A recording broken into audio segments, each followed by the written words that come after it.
we maskiri Jehova wangu chimwe changu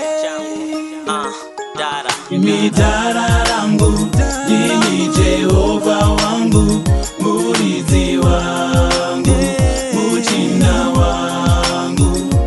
mimi dara langu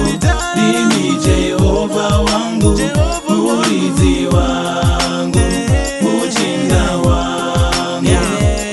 ndiri muranda mwari wangu inini ndakambotadza munzvimbo dzinofadza nemashamari echidhaka ndikanyora zvitadzo zvangu mabhuku mana ndinozadza masikati kwakachena denga rakatarisa ndichisungwa mapurisa ndichinyorwa mumapepa zvajesu taitifirimu senyaya dzekunyeba amai ndakarova ndaimboshereketa bhaibhiri ndaikwereta ndichiputira mbanje nchiti mapepa akanyorwa nyaya dzekunazareta ndaibhirivha zvangu ndega ndichiuraya vanhu tisu vanhu taita basa rekunyora mutoireti tichituka kamaticha hedgota mtiprimicha ishe wangu changamire ndanga ndakarasika ndaitadzisa vanhu kufamba zvavanoda pamusika mwari wangu tererai ndimi makandisika ndikazonyatsogara pasi ndikazonyatso-overstanda midara rangu ndimi Jehova wangu murithi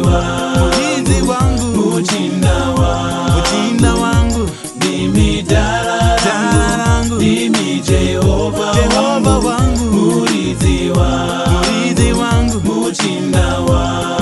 wangu ridzwe vanhu ndapfugama yangu hana mandidana ndimi makatigadzira takagona kuridza mbira tikaunzirwa zvinotapira tikayevedzwa nemachira mari ndisatani satani wacho nemachinda make mumba ukapinda nebhoizi dzine masuru dzinofurira zvikuru nekudhibhisa vazukuru kakabira stera yake unoitwa juru riri pachuru wonakidzwa neupenyu oti ndiri kudenga chibhanzi ndoda chikabatika obvo wadedzera ndakapenga ndanga ndisingazive kuziva chinhu ndandisati sevanhu vakaisa mbavha mbiri jesu pakati vachiti inoitapo majudha chita pati zuva rakambodoka masikati jesu akati baba varegerera yakafira vanhu vanenge susu ndosaka taizvibhiga takapfeka nyowani bhutsu pfungwa dzangu dzaisaziva ndakukuuchirai katatu pazuva semapiritsi ndichikupfugamirai ndichikudza zita renyu ndichikuwinisai ndichiti sori kuna amai ndakakutadzirai kamwana kangu kamakandipa ndikakati shumirai midara rangu ndimi mwari wangu Jehova wangu muchengeti murithi wangu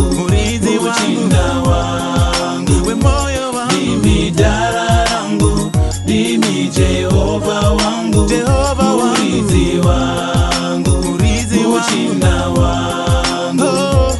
makadizaina mukadhaga mbura munhu ari kufema munhu wakatsuka muindia nemutema nyangwe munhu akagara pawiruche ari kuchema ndimi munonzwisisa language dzese dziri panyika munodhila nemunhu wese chero tsotsi risina tsika chidhakwa chiri kuenda kumba munotarisa chikasvika mune vanhu kuafghanistan dotito nekuzambia manyasarandi dzimwe ndudzi dziri kusomaria simba renyu rinokunda dhokotera wemarariya satani ndiye mutete ndivana mainini tumainini ndudze vanhu pakaputirwa murima pachauya mwari zuva 1 muchasiwa nechitima chikonesa mabhima ndimi vanhu vachatamba nhamo pasina mwana wamambo mupurisa nemusaradi pfungwa dzangu dziri kugodzi dzakugara dziziva mwari ndikasaina contract yangu nengavo ngwerekodzi midara rangu ndimi Jehova wangu murithi wangu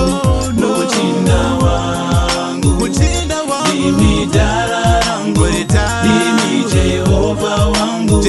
murithi wangu muchinda wangu midara rangu ndimi Jehova wangu murithi wangu muchinda wangu ndimi dara rangu ndimi Jehova wangu